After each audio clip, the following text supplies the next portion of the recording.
नमस्कार, मैं रुपेश, उपस्थित है खबर फॉर यू के अपने इस चैनल पर। और आज लोकसभा के चुनावी कार्यक्रम में आज जो हमने सीट का सिलेक्शन किया है, वो है बिहार का एक बहुत ही महत्वपूर्ण सीट, झंझारपुर सीट।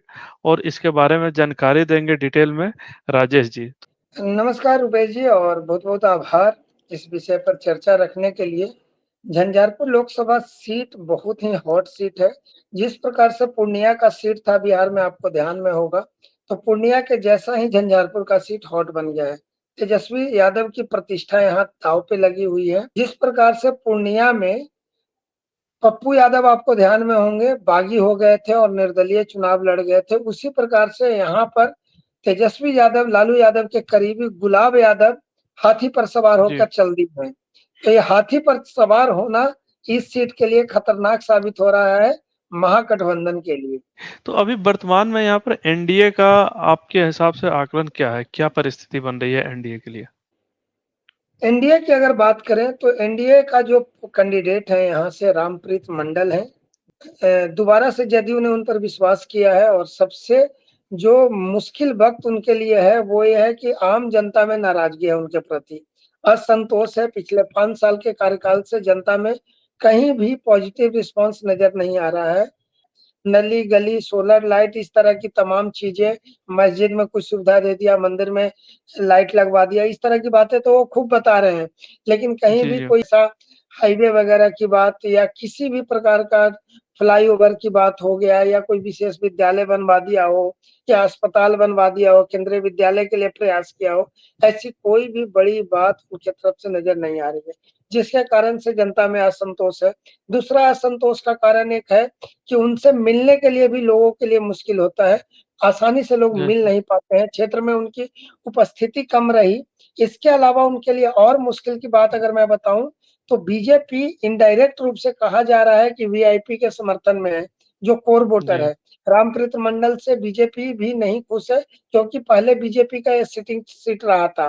2014 में यहाँ से वीरेंद्र कुमार चौधरी जीते थे बीजेपी के। ये सीट पिछली बार 2019 में जदयू को मिला था, बीजेपी की तरफ से अपनी हुँ, सिटिंग हुँ। सीट उन्होंने दे दिया था।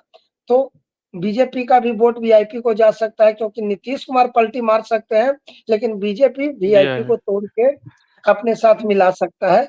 एक लाभ इनको नजर आ रहा है। उधर फूट है महागठबंधन में, गुलाब यादव त्रिकोणीय मुकाबला कर दिए हैं, तो मुस्लिम जी, जी। यादव का वोट थोड़ा-सा गुलाब यादव के साथ जाता हुआ दिख रहा है, जो इनके रास्ते को आसान बना रहा है।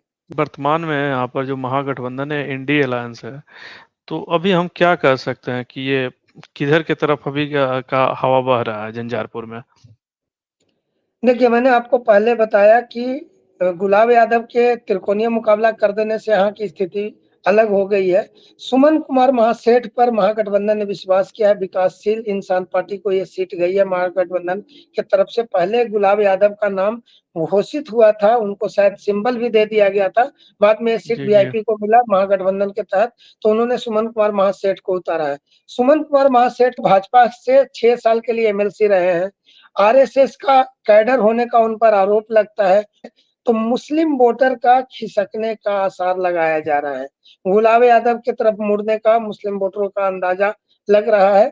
दूसरी बात जो है, भाजपा, मैंने जैसा बताया कि इनके लिए सपोर्ट में है, वो इनके लिए पॉजिटिव पॉइंट है, तो यादव वोटर जो है गुलाब यादव के साथ जाते हुए नजर आ रहे हैं इस क्षेत्र में। तो रास्ता आसान सिर्फ इतना ही लग रहा है कि कहीं बीजेपी ने साथ दे दिया, अंदरूनी रूप से खुल के तो कोई साथ दे नहीं सकता है।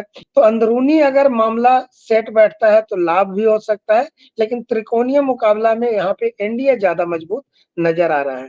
यहाँ का जो जो सामाजिक समीकरण है, कास्ट इक्वेशन जिसे जिसे अछूता नहीं रहा है बिहार, उसके बारे में थोड़ा-सा जानकारी दीजिए हमारे दर्शकों को। जी, जातीय समीकरण की अगर बात करेंगे रुपेश जी, इस क्षेत्र में सबसे ज़्यादा अगर कोई मजबूत है, तो मुस्लिम और यादव यहाँ पे लगभग 35% के आसपास है। 2,80,000 के करीब यादव हैं इस क्षेत्र में, वहीं जी। 2,20,000 25,000 के आसपास मुस्लिम माने जा रहे हैं। ये अनुमानित आंकड़ा है। ब्राह्मण की संख्या भी इस क्षेत्र में ज़्यादा है। ब्राह्मण यहाँ पे लगभग 10,000 के करीब माने जा रहे हैं। बाकी जो स्वर्ण कास्ट है, राजपूत, भूमिहार और कायस्थ, तो राजपूत और भूमिहार लगभग बराबर हैं, दोनों 60-60 हज़ार के करीब हैं। कायस्थ जो है यहाँ पर 10,000 के आसपास है, बहुत नगण्य संख्या उनकी। वहीं पे अगर जी, जी। दलित की बात करें तो वो भी लगभग 2,50,60 हज़ार के करीब दलित वोटर हैं यहाँ पे। निषाद 1 लाख के आसपास हैं और वहीं पे अगर बात करें तो अन्य जातियाँ जो है वो 2,70,80 हज़ार के करीब है।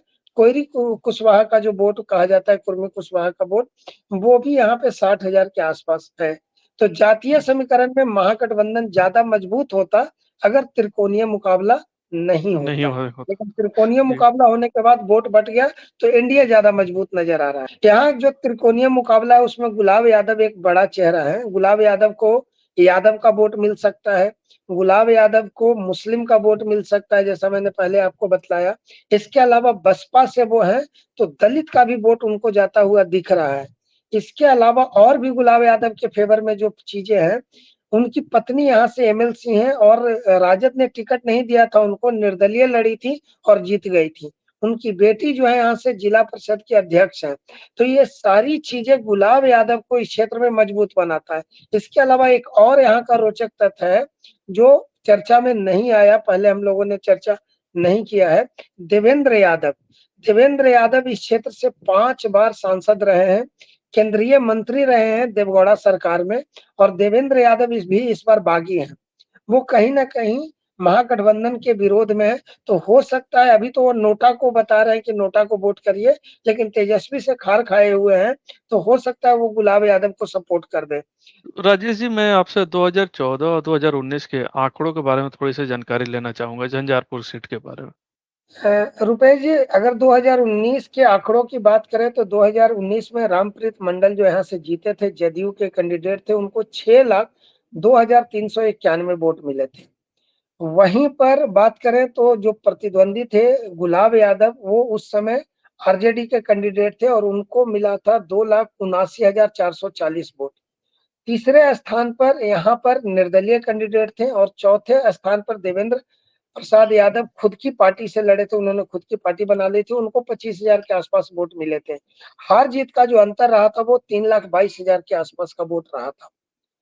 2014 आंकड़ों में यहाँ से वीरेंद्र कुमार चौधरी बीजेपी के कैंडिडेट जीते थे, जिनको 3,35,481 वोट के आसपास मिले थे। वहीं पर उस समय मंगली लाल मंडल जो जदयू छोड़ के राजद में शामिल हुए थे, उनको 2,80,073 वोट मिले थे। हार-जीत का अंतर 55,000 वोट के आसपास रहा था। वहीं तीसरे स्थान पर उस समय देवेंद्र यादव थे, देवेंद्र प्रसाद यादव और उनको 1,83,000 के आसपास वोट मिला था, वो जदयू के कैंडिडेट थे। जी। धन्यवाद राजेश जी, इतनी सटीक जानकारी देने के लिए।